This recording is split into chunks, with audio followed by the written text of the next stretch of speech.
एक तरफ आपने तस्वीरें देखी कि कैसे अभी हमारी जो सेना है जम्मू कश्मीर में पूरी तरह से एक्शन मोड में नजर आ रही है, लेकिन एक अच्छी खबर और बताते हैं, और ये अच्छी खबर दरअसल जोरावर टैंक से जुड़ी हुई है। भारत का सबसे हल्का टैंक जोरावर, इसकी झलक सामने आ चुकी है। कहा जा रहा है साल 2027 तक ये लॉन्च भी हो जाएगा, यानी कि ये पूरी तरह से भारत में आ जाएगा और इसका इस्तेमाल किया जा सकेगा। आपको रिपोर्ट दिखाते हैं। जरा गौर से देखिए, ये है जोरावर लाइट वेट टैंक, जिसे भारतीय सेना को लद्दाख जैसे हाई एल्टीट्यूड इलाकों में बेहतर क्षमता प्रदान करने के लिए डिजाइन किया गया है। इसका वजन सिर्फ 25 टन है, जो T-90 जैसे भारी भरकम टैंकों के वजन का आधा है, जिससे ये मुश्किल पहाड़ी इलाकों में काम कर सकता है जहां बड़े टैंक नहीं पहुंच सकते।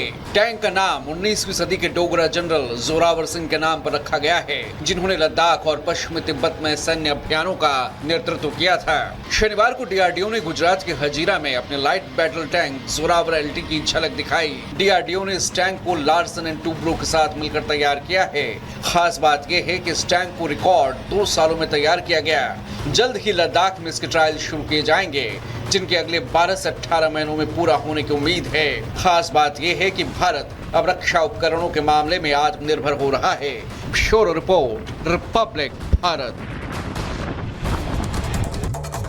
तो फिलहाल आपने तस्वीर देखी भारत के सबसे हल्के टैंक जोरावर की। खबरों में आगे बढ़ते बात करते हैं हाथरस कांड की, क्योंकि अभी आप जानते हैं बाबा का राइट हैंड यानी कि मधुकर इस वक्त फिलहाल न्यायिक हिरासत में, 14 दिन की न्यायिक हिरासत में उसको भेजा जा चुका है। और अब कहा जा रहा है कि अगला नंबर बाबा का ही है, क्योंकि एक तरफ जहां बाबा पल्ला झाड़ते हुए नजर आ रहा है, लेकिन अब उस पर शिकंजा कसा जा सकता है। इस पर आप रिपोर्ट देखिए।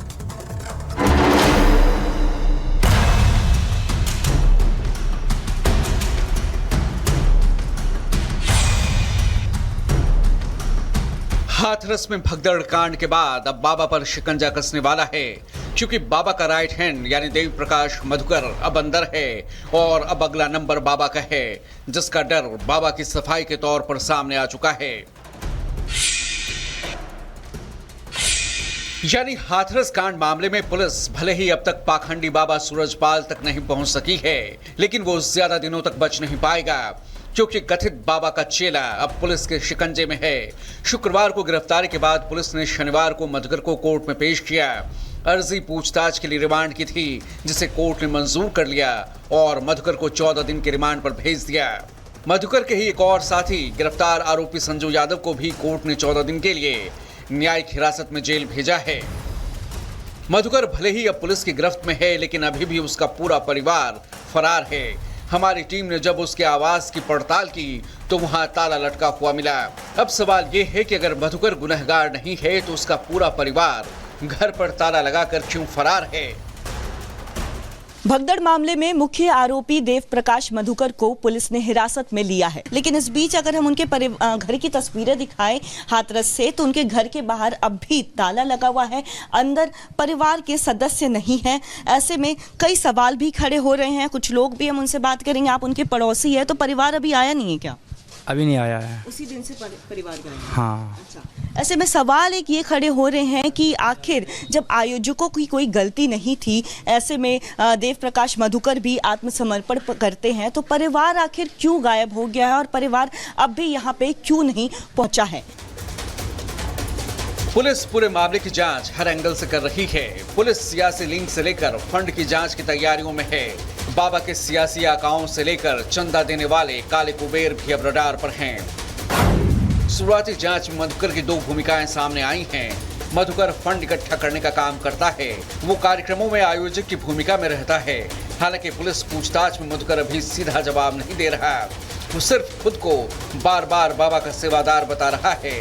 हालांकि मधुकर से पुलिस के सवालों की लिस्ट भी काफी लंबी है। देव प्रकाश मधुकर इस संगठन में काफ़ी दिनों से जुड़े हुए हैं और संगठन के फंड रेजर का काम करते थे और संगठन को संचालित करना तथा सत्संग इत्यादि करने के लिए पैसा इकट्ठा किया करते थे। पूछताछ से यह भी पता चला है कि विगत कुछ समय पूर्व कुछ राजनीतिक दलों द्वारा इनको संपर्क किया गया था। फंड इकट्ठा करने के संबंध में गहराई से जाँच की जा रही है कि कहीं किसी तरीके के कार्यक्रम में इनके संसाधन कोई राजनीतिक पार्टी के द्वारा पोषित तो नहीं करे जा रहे हैं।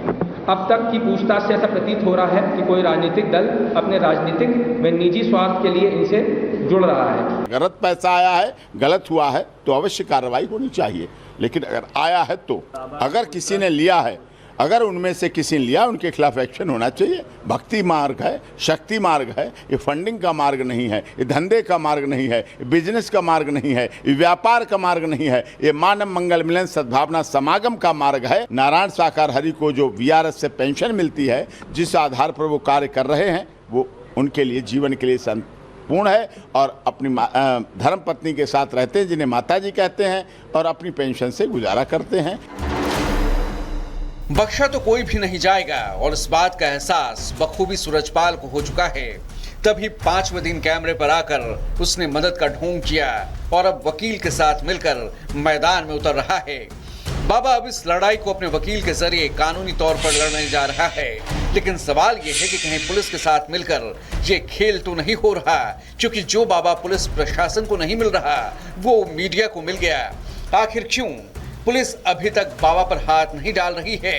क्या बाबा की पकड़ इतनी ऊपर तक है कि पुलिस उस पर हाथ डालने से बच रही है? Bureau report, Republic Bharat. और अगली खबर मध्य प्रदेश के भिंड से, जहां पर हत्या के आरोपियों पर किस तरह से एक्शन हुआ है ये आपको बताएंगे। यहां पर गोल मार्केट से खबर सामने आई, जहां पर एक युवक की पीट कर हत्या कर दी गई और यहां पर देखिए जो आरोपी था उसके घर पर बुलडोजर से कार्रवाई हुई है। देखिए आपको बुलडोजर नजर आ रहा है और बुलडोजर से एक्शन लिया गया और आपको बता दें कि 3 ठिकानों को ध्वस्त किया गया है। आरोपी था, उसके ठिकानों को ध्वस्त करते हुए टीम यहां पर नजर आई।